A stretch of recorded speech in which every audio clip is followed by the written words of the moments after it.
quem diria, né? Conta pra gente, né? Como é que é o lugar lá, o que que temos em Troia, como é que a gente faz para visitar.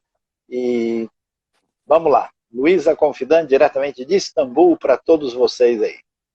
Na verdade, Troia é igual que todas as cidades que têm ruínas, só que Troia é emocionante demais.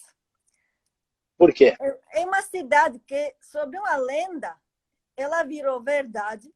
E agora, quando você visita essa cidade, precisa imaginar toda aquela lenda, inclusive passar pelo túnel do tempo, porque a cidade começa de mais ou menos 3.000 antes de Cristo e vai até o final do Império Romano, até a chegada dos turcos, né?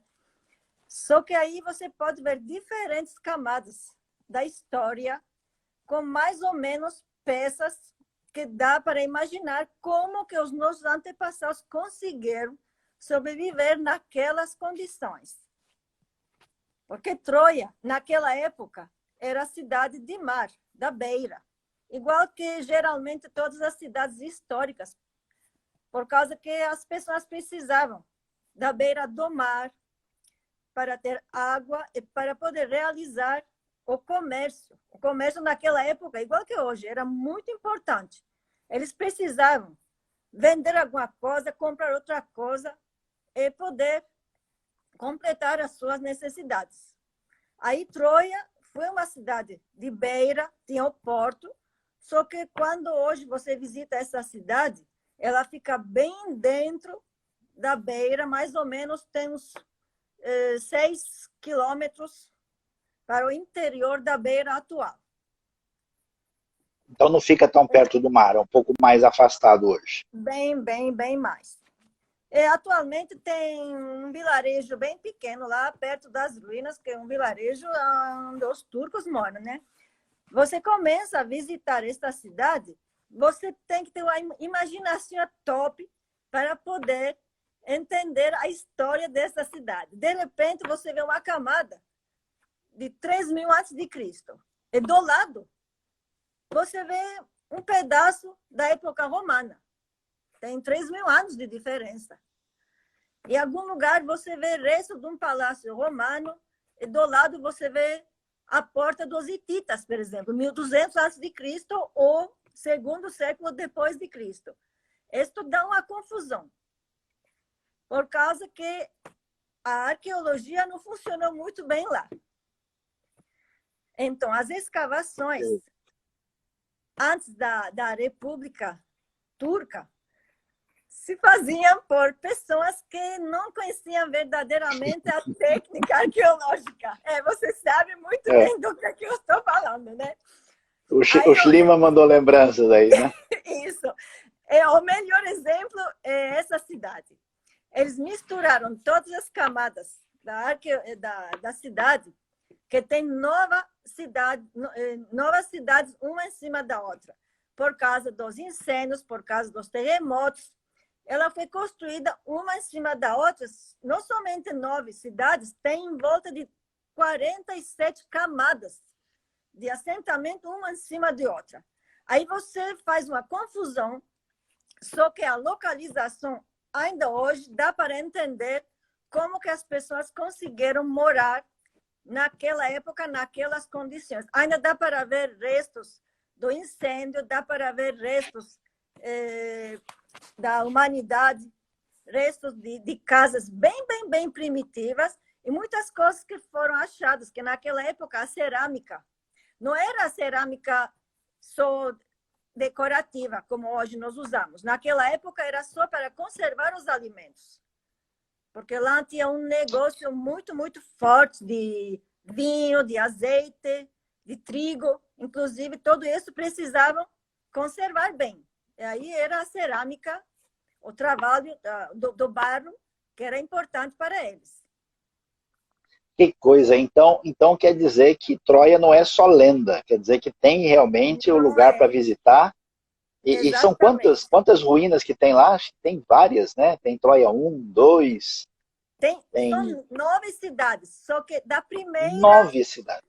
9 cidades. Da primeira, você não vê muita coisa. Da segunda, você vê um pedaço do muro que estava em volta daquela cidade. Quando nós falamos de cidade, não são as dimensões atuais. É uma cidade muito pequena, apenas 90 metros que ela tinha em volta. Não é muito grande. Só que, mesmo assim, eles conseguiram fazer um muro de defesa incrível. Incrível. É uma engenharia verdadeiramente que até os engenheiros atualmente não conseguem entender como que eles conseguiram fazer isso naquela época. Então, você que está acompanhando aí a nossa live aqui da Biblos Viagens, né, com nossa guia Luísa e comigo, o professor Com muito Saião aqui. prazer e muito orgulho, inclusive. Que beleza, muito bom. Olha só, você que talvez imaginasse que Troia era só uma história, você vai ver que tem 9 Troias para você conhecer lá, né? Inclusive com um E, cavalo. e com cavalo também. Tem um cavalo lá, mas a gente não vai contar os detalhes do cavalo, porque você vai ter que visitar para ver que tipo de cavalo que tem lá, né? Muito bem, e se você tiver interesse, a Biblos Viagem está preparando para 2021, né? Mais para frente, quando passar esse momento de pandemia, estamos Exatamente. preparando aí para visitar a Turquia. Agora, Luísa, muita gente me pergunta e fala, nossa, eu vi uma foto de um lugar que é tudo branco, parece que tinha umas piscinas. Eu olhei aquilo, achei tão bonito, então diga pra gente que lugar é esse? E aquilo lá é porque dizem que o Papai Noel nasceu na Turquia, né, no território turco, Exatamente. né? E aí Exatamente. tem um lugar que está tudo cheio de branco, falo, pronto, só falta achar a rena do Papai Noel lá. O que é aquilo? Que lugar é aquele? Né? E o que você pode dizer? Porque o que nós vimos lá é um dos lugares mais visitados da Turquia, um dos lugares muito bonitos. Né? Então, conta pra gente aí que o nosso pessoal está ligado, querendo saber que lugar é esse. A cidade chama-se Denizli. Denizli quer dizer localidade com mar, só que a cidade não fica na beira. É bem no interior da beira do Mar Egeu, que o Mar Egeu está no meio entre Grécia, os nossos vizinhos, e a Turquia. É bem para o interior, a cidade de Denizli tem muita história. É uma das cidades arqueológicas que ainda... Aqui, a verdade, na Turquia tem muitas cidades com ruínas, bem escavadas, só que as escavações jamais terminam. Jamais. Sempre você tem um pedacinho para achar, outro lugar para escavar. Aqui a cidade antiga, perto de Denizli, chama-se Hierápolis, a cidade de Hiera. É importante porque a cidade foi dedicada a uma mulher. Então, esse espaço branco que aparece como neve ou como algodão, na verdade é calcário, porque as águas desta região têm muito calcário. E a superfície, é claro, é duro, só que em algum lugar que tem umas falhas, é aquelas águas naturais da profundidade da terra acham lugar para sair em cima com a forte evaporação, que em volta de 40, 42 tem no verão, a água evapora e deixa todos os minerais, e principalmente o cal que tem no interior, que dá esta cor branca, aparecendo meio macio, não é bem durinho. É duro, é pedra, É calcário. pedra mesmo, machuca o pé, machuca. É. Os ocos que aparecem como piscinas é bem natural. É diretamente a formação que teve esta região, de novo, depois dos terremotos. Na hora de terremoto, abre a terra, quebra, e as águas cheiam, enchem, e fica assim. Só que muitos anos atrás, as pessoas tinham a possibilidade de entrar nessas piscinas, tomar banho, por causa que aquela superfície começa a ficar bem negra. Eles agora proibiram caminhar, deixaram só um espaço onde nós temos possibilidade de caminhar com muito cuidado, porque é verdade que machuca o pé, não é brincadeirinha, escorrega inclusive, só que as pessoas gostam muito porque é um lugar bem especial. E do lado, E nós vemos as ruínas também. como é que é a água lá? A água, geralmente, a água na profundidade da terra tem lugares que chega até 50, 40 graus de temperatura. Só que Então é quando bem sai, quentinha. é bem fervendo quase. Quando sai fora, com contato com o ar, com condições do exterior, começa a perder temperatura e em volta, ela fica em volta de 24, 17, depende do dia, do tempo também, bastante. Muito bem, quer dizer que então nós temos a cidade lá de Hierápolis, né? Depois vou pedir para Luísa falar um pouquinho mais sobre isso. A cidade é mencionada no livro de Colossenses, no capítulo 4, versículo 13, né? O apóstolo Paulo vai mencionar essa cidade e de fato, então você viu, a água é quente, né? Aquilo é uma formação de calcário, a gente até vai ali, eu fui com o pessoal, a gente põe os pés naquela água quentinha, é uma vista muito bonita, muito agradável. Agora, Luísa, parece que ali tem umas outras coisas arqueológicas antigas, né, que a gente vê lá, né? E eu fiquei vendo, porque quando eu visitei a Turquia várias vezes, eu achava que só tinha passeio de balão na Capadócia. E eu falei, acho que eu estou pegando muito sol na cabeça, porque eu estava lá, né, em Pamukkale, né? Em Pamukkale, que é Hierápolis, eu olhei e eu falei, aqui tem balão também? Conta pra gente aí, tem passeio de balão lá? O que É mais a gente muito tem legal. nessa cidade que vale a pena ver e visitar?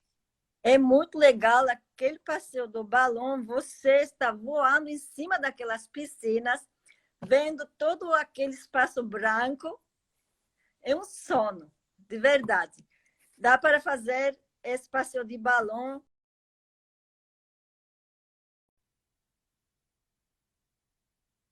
Dá para fazer, né?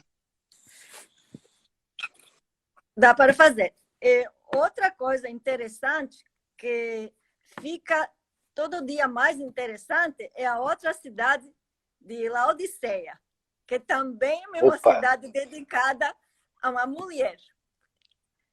e o que Laodiceia temos lá em fica, Laodiceia? temos a mais importante igreja das sete do Apocalipse, a maior, a melhor conservada. Eles fizeram uma restauração fabulosa, fabulosa. É um sono ver aquela igreja. Então, olha só, pessoal, vocês que um dia querem fazer o passeio aí, né, para poder conhecer a Turquia, conhecer os caminhos de Paulo, os caminhos do Novo Testamento, né? Dois lugares assim que estão bem pertinho, a gente não imagina isso, né? Hierápolis, né? Aliás, Hierápolis foi encontrada lá uma sepultura que os arqueólogos garantem que foi do apóstolo Filipe, né? E temos muitas ruínas ali interessantes, tem um pequeno museu também muito bonito, com certas peças desde os tempos antigos, da época dos frígios, né, que tem a ver com aquela região, até a época helenística, depois romana, né? E Laodiceia, eu fiquei impressionado, Luísa, porque quer dizer, eu fui Laodiceia já tem mais de vários anos, né, que eu visitei várias vezes. Mas se tem um lugar que mudou, assim, onde estão trabalhando mesmo, né, é exatamente em Laodiceia, né? Além Isso. daquela igreja especial bonita, né, que é desse já construção bizantina, que mais a gente tem de destaque assim que vale a pena lembrar aí de Laodiceia para os Tem, nossos queridos viajantes? tem dois teatros, um deles que eles estão trabalhando, eles conseguiram restaurar todo. O cenário eles levantaram, os três andares do cenário. Eles estão colocando todos os degraus. É incrível. Daqui Quantas a pessoas pouco, mais ou menos 15 mil. esse teatro? É 15 de mil pessoas 15 um mil, teatro mais ou antigo. menos. Não é muito grande. Só que imaginem que este ano, se não fosse esse problema do Covid, eles queriam fazer, no mês de agosto, um festival naquele teatro.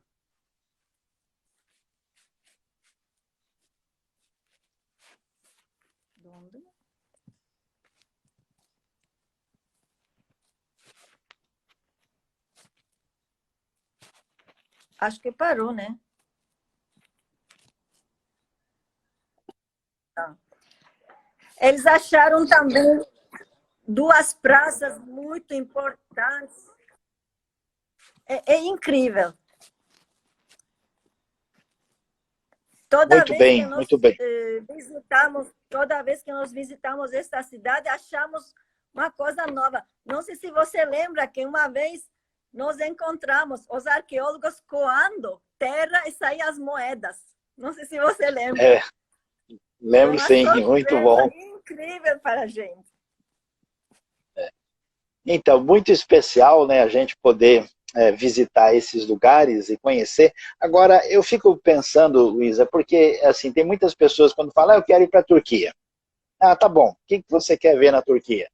Aí a gente pergunta e fala, eu queria ver Istambul, acho que Éfeso e a Capadócia. E parece que o pessoal acha que a Turquia só tem esses três lugares, né? E um dos lugares que é muito bonito e que é um dos lugares assim mais assim espetaculares é exatamente a região da Antália. Diga pra gente por que tanta gente visita a Antália, o que nós temos lá e o que tem perto de Antália que dá para ver também de história, né? E fala aí, porque não é um destino que muita gente conhece, né? Assim, pelo menos do Brasil, pouca gente. Eu me lembro quando eu tive lá, não vi nenhum grupo do Brasil fora do nosso. Exatamente. É muito bem que pouca gente viaja para a Antália. O espaço fica pela família Biblos. É Então, isso aí. aí, primeiro que é o nosso balneário. Fica na beira do mar Mediterrâneo. As culturas anteriores também tiveram os portos lá. Essa cidade de Antália teve um porto muito importante que tinha uma capacidade em volta de 200 navios. Imaginem, naquela época, poder entrar com 200 navios. Hoje é um porto mais pequeno, mais ou menos. E perto de Antália, temos as ruínas de Pergue, ou Perge, que o apóstolo Paulo também passou por esta cidade. Nós visitamos as ruínas de Perge e perto de lá temos o segundo mais importante anfiteatro da Turquia, com mais ou menos 20 mil espectadores, uma capacidade de 20 mil. É um teatro que ainda hoje em dia se usa para realizar os concertos por causa da sua acústica, que é maravilhosa. Já várias vezes provamos a acústica com a gente, com É os grupos. verdade. Cantamos lá, foi muito legal, muito É bonito, né? incrível, é incrível. Agora, Luiz, o pessoal, assim, quando a gente pergunta, né, para algumas pessoas que nunca viajaram para essa região do mundo, eles falam, nossa, como é que é lá, né? Será que tem hotel mesmo? Ou quem sabe a gente vai dormir com os camelos? A gente sempre brinca, não, a gente vai botar você com um camelo mansinho, né, lá fora, né, no meio da areia, né? E com certeza, se tem um lugar no mundo que tem uma riqueza de frutas, de verduras, de alimento, de temperos, né? E aí o pessoal sempre quer saber o que a gente come, né? Como é que é essa... A gente vai estudando arqueologia, história, tem estudo da Bíblia, né? Agora, como é que é aí, tanto no interior da Turquia como em Istambul? Fala um pouco da comida, dos temperos, do que a gente tem aí Aqui nós no... temos para todos os gostos, para todos os sabores. Para quem é problemático com a comida, pior que eu, não pode ser ninguém. Eu consigo comer, todo mundo consegue. Aqui temos vegetal abundante, a terra é muito rica, gente, demais, tem de tudo. Não, Tem mas eu fui no carne, café da manhã, o só café da... azeitona tinha uns 10 tipos diferentes, como assim? É verdade, é verdade. Tem fruta, tem vegetal, tem carne de todo tipo, tem frango. Quais são as comidas mais gostosas assim que o pessoal que visita gosta de comer? E diferentes? Geralmente é o kebab, o churrasco, que é muito famoso. Região tem sua especialidade, a sua maneira de preparar. A carne é a mesma, é boi, bovinha. Porque o porco, em muito pouco lugar, é caro demais, porque é uma carne que não tem muito consumo. Procura. Né? Pela exportação, se exporta muito. Aqui, quem gosta de frango tem, quem gosta de carne tem. Só que o kebab não quer dizer um só prato. E queijo, tá? Queijo abundante. Tem queijos. Tem queijo, tem uma variedade de queijo imenso. Ou seja, até quem não gosta de queijo, aqui vira um amante de queijos. Então, é importante a gente falar isso, porque tem muitos mineiros que acompanham a Bíblia. Se eles souberem que tem queijo lá, o pessoal de Minas todo vai fazer uma caravana só para ir comer queijo lá. De Trabzon, manteiga. Só um exemplo que quando o professor Sayan gosta do café da manhã, ele já tem o hotel. O hotel depende do café da manhã. Se o café é bom, é claro. É isso. Muito bom, né? Tá. Quem viaja com o professor Sayan tem sempre de comer bem. Isso é norma. É isso aí. A gente não só come bem, como a gente passeia bem, a gente estuda bem e também Exatamente. A gente é edificado espiritualmente. Primeiro estuda, depois come. Quem não estuda não tem comida. Não, a gente dá só uma azeitona, pequena ainda. Né? Mas, Luiz, agora vamos lá, né? Um lugar assim fascinante, e eu acho que das ruínas, vamos dizer, da época romana antiga, talvez seja o mais impressionante.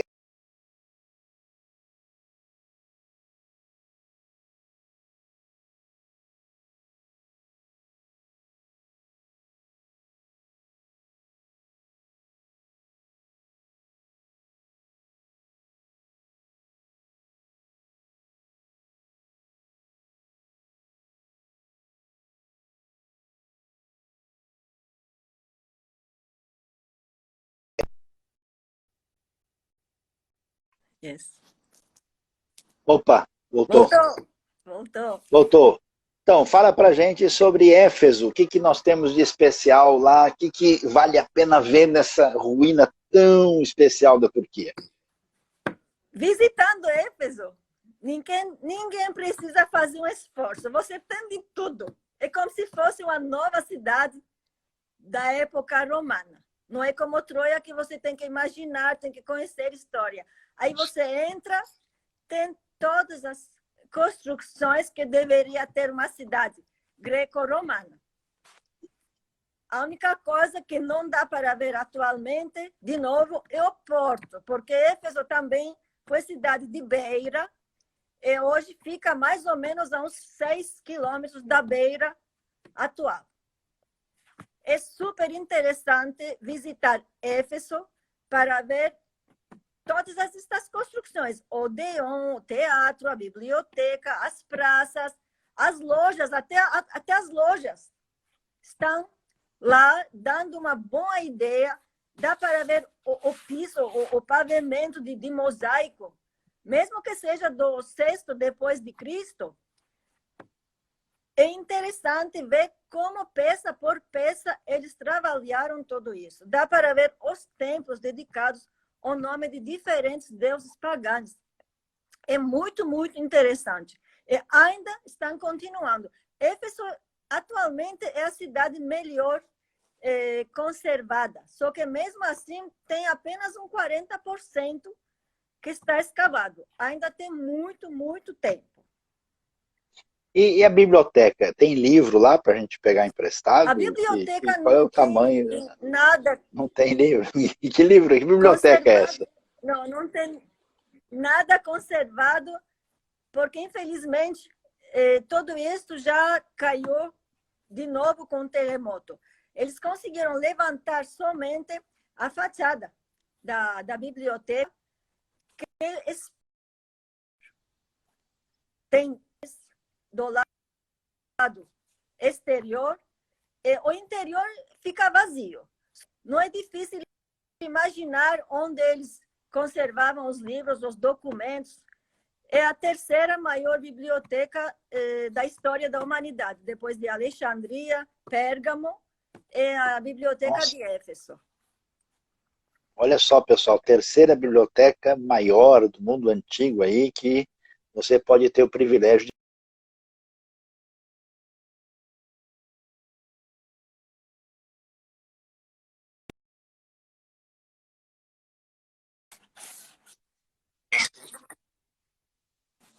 E o teatro de Éfeso, como é que é esse teatro? O teatro, ainda eles estão mais ou menos restaurando um pouco, e o teatro com maior capacidade aqui na Turquia, atualmente, tem em volta de 25 mil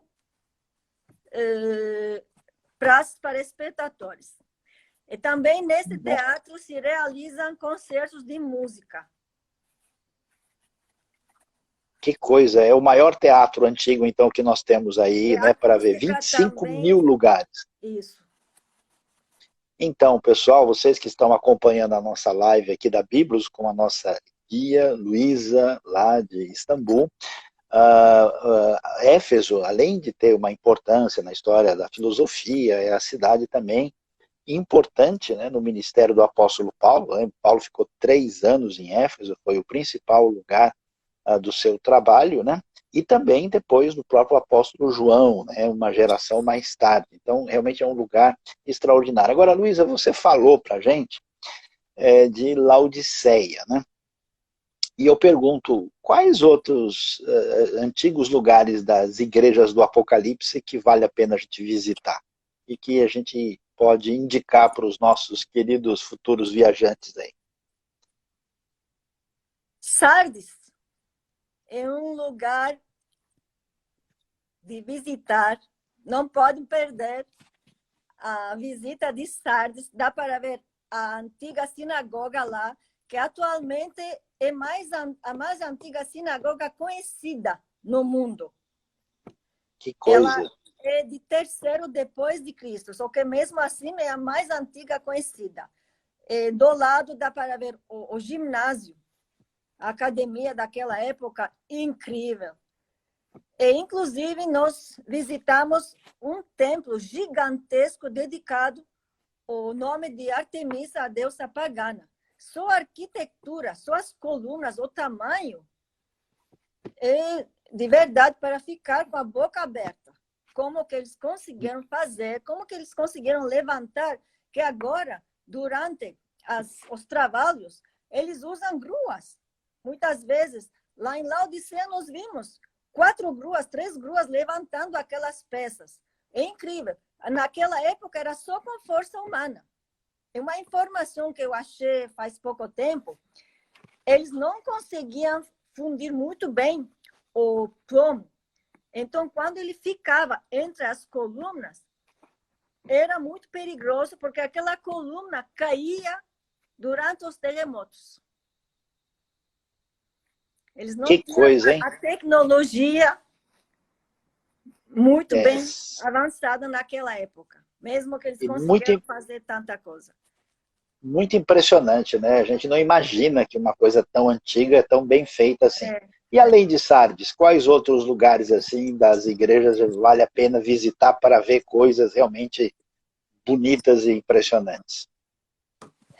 Em ruínas das 7 igrejas, nós temos a principal é Sardes, Laodiceia, só que, além disso, nós também podemos ver Tiatira.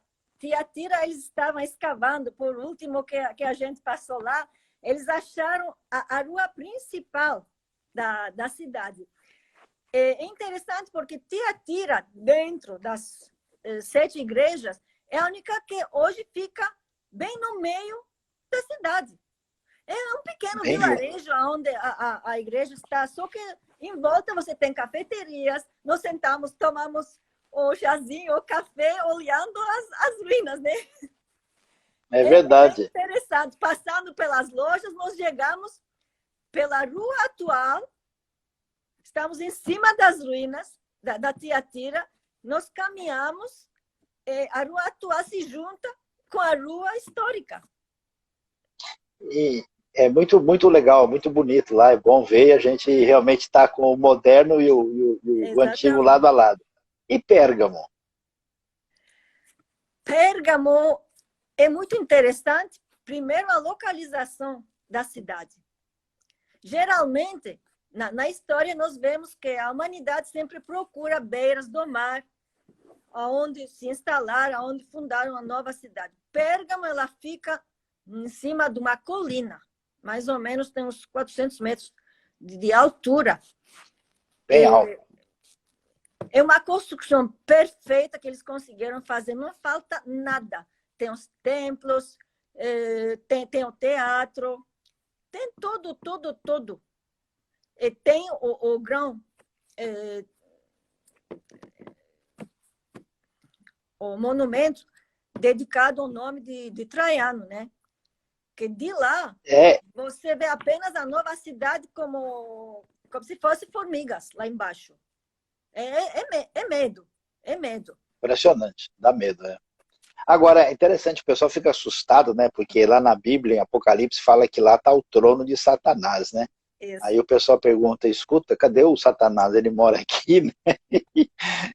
Então, o que tinha de templo pagão lá para o pessoal usar essa linguagem para falar de Satanás? O templo lá era o templo de Traiano, só que o templo foi dedicado ao nome de Traiano. Do imperador romano, então, do imperador romano. E o culto era pagano também, que eles faziam também festas ao nome dos outros deuses paganos também. Tinha a igreja, também uma das 7 igrejas do Apocalipse, também fica lá, só que tem um culto muito misturado. Eles adoravam a deusa egípcia Isis, do outro lado tinha um culto judaico, mais ou menos bem forte, e tinha, inclusive, o cristianismo que estava entrando e tinha o culto pagano que estava sempre contra. Aí era toda uma confusão.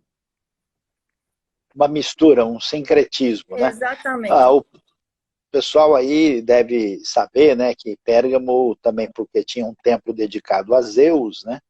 E dedicado ao imperador romano, por isso que a Bíblia associa Satanás. Alguém fez a pergunta, né, Luísa, a gente vai confirmar aqui, todas as igrejas do Apocalipse, sim, estavam, né, no território onde hoje é a Turquia. Não tem as 7 igrejas, todas estão ali mais ou menos numa região próxima da antiga Ásia Menor, né? Na Turquia, hoje, existem cristãos? Existe, mas é uma comunidade pequena, né? Uma coisa boa na viagem é que a gente estuda a história, né? Aí você tem o período grego, helenístico antigo, o romano, né? Depois você tem esse período cristão chamado bizantino, depois vem o período turco e os cristãos se tornaram minoria lá, né? Então você tem umas minorias e assim, grupo evangélico é muito pouco, é bem pequeno, né? O país ele é principalmente muçulmano, mas não é. A maioria são muçulmanos, vamos dizer, não praticantes, são light, não são laicos, não são muito... Você chega em Istambul, a maioria das pessoas, você nem percebe que você está num país muçulmano. A Turquia é totalmente diferente de um país árabe, por exemplo, né? Muito peculiar, né? Tem uma cultura. E falando nisso, Luiz, acho que a gente não pode deixar, né, de lembrar assim de Istambul, né? Ou cidade impressionante, né? Antiga Bizâncio, Constantinopla, Istambul. Me diga aí, pelo menos umas 4, 5 coisas que alguém precisa ver em Istambul. Tem gente que está perguntando se a catedral, se a Águia Sofia está lá, a Torre Gálata, o que tem de mais especial que a gente, indo para Istambul, não pode deixar de visitar? A Águia Sofia é um dos símbolos da cidade.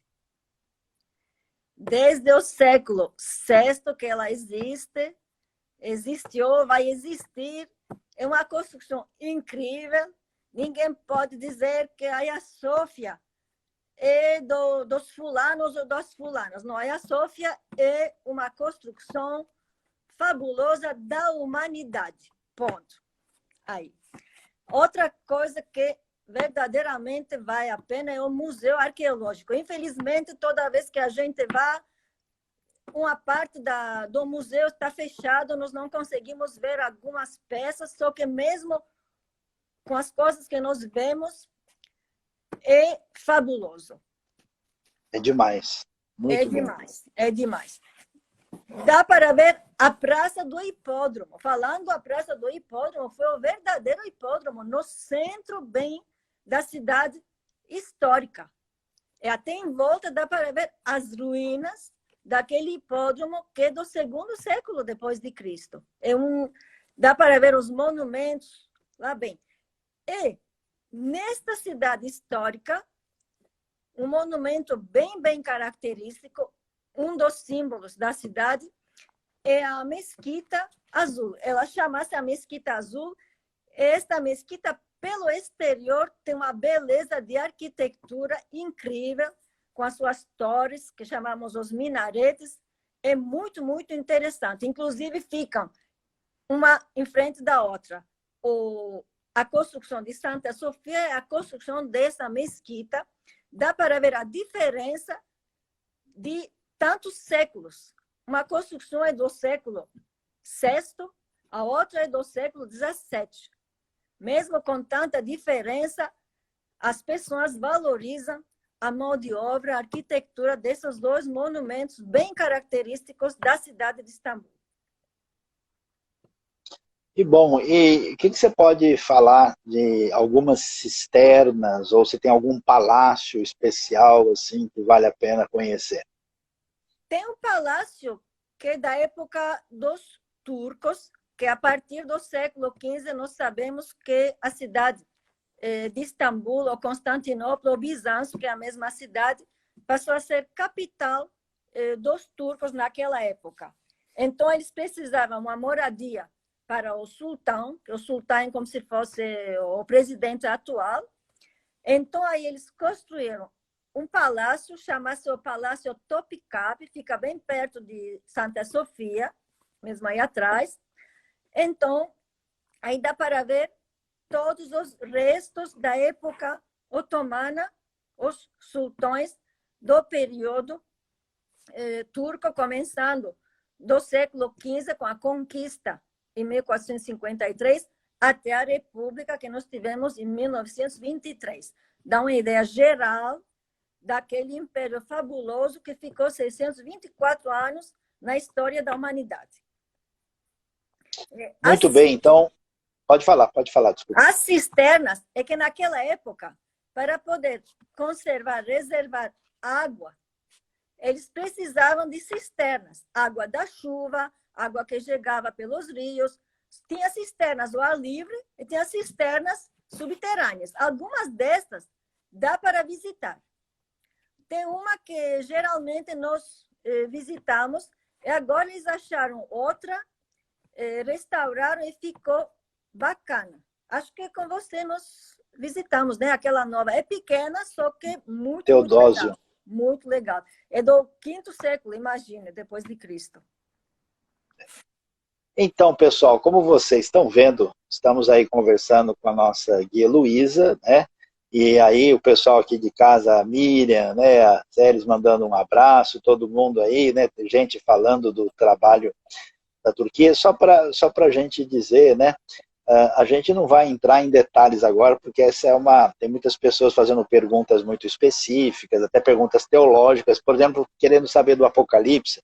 Entre no canal da IBNU, a gente tem lá um estudo completo do Apocalipse, do começo ao fim, você pode, né, ali acompanhar. Agora, se você quer ver os lugares, né, especificamente, se programe numa futura viagem, né, você vai poder conhecer muito da história antiga, da história dos hititas, dos povos que habitaram aquela região, né, depois do período persa, né, do período grego-helenístico, depois romano e assim por diante, chegando à época da expansão do cristianismo e também depois a chegada dos turcos. É uma grande experiência, né, que a gente pode ter. Então, o que eu quero dizer para todo mundo, né?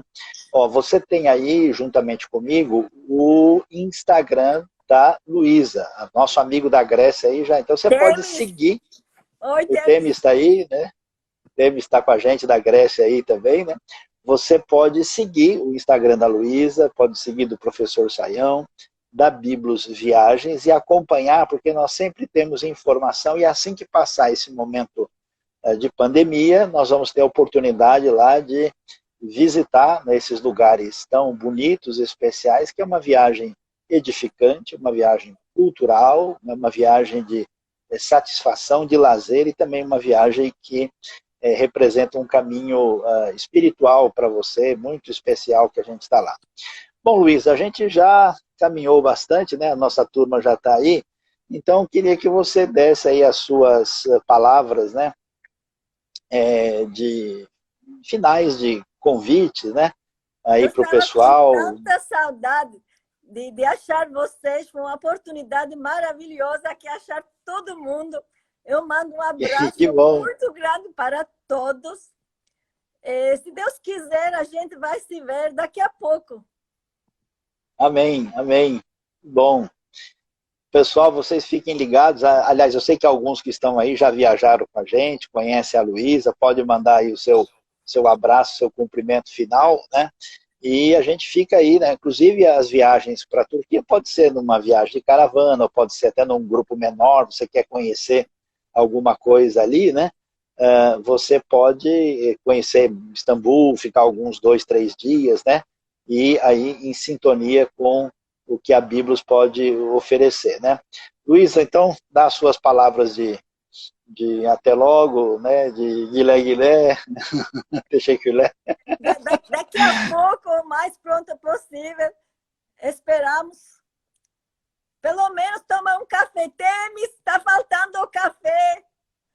Ele tem que levar lá. A Séries também está aí junto, né? Beijos também. Tá bom. Bom, pessoal, a gente quer agradecer vocês. Luísa, muito obrigado pelo tempo, pela atenção. Né? Na próxima oportunidade a gente volta aí para falar um pouco sobre a Turquia. Tem tanta coisa especial, né? Que nós temos lá. Aliás, a gente nem falou sobre Göbekli, né? Não falou sobre os hititas, não falou sobre muita coisa legal que tem. Você fique aí em sintonia com a gente e aguarde nas próximas lives da Biblos Viagem. Então, Luísa, muito obrigado, né? Techeculé, guilé. Obrigado, graças, Todarabá. Né? Prazer grande, tá bom? Pessoal, muito obrigado e fique ligado com a gente aí, né? Hoje à noite tem uma live da IBNU sobre antissemitismo, você está convidado a participar, né? E também na sexta-feira temos a live oficial aí da Biblos com o Israel, né? Eu e o Israel, nós vamos falar sobre Tessalônica, e você está sendo assim, né? Depois, janízaros e otomanos é um tema muito específico, né? Os otomanos conquistavam e levavam alguns prisioneiros que eles transformavam em soldados especializados do seu exército, que eram esses janízaros ou genissários, como são chamados, né? Tropa de elite dos otomanos, conforme a Bíblia já está informando aí. E você tem informações também sobre isso nas lives da própria Bíblia que estão registradas aí. Muito obrigado, Deus abençoe a todos, um grande abraço. Obrigado, Luísa, um grande abraço. Tchau. E até a próxima oportunidade aí, ficando em sintonia. Um abraço. Tchau.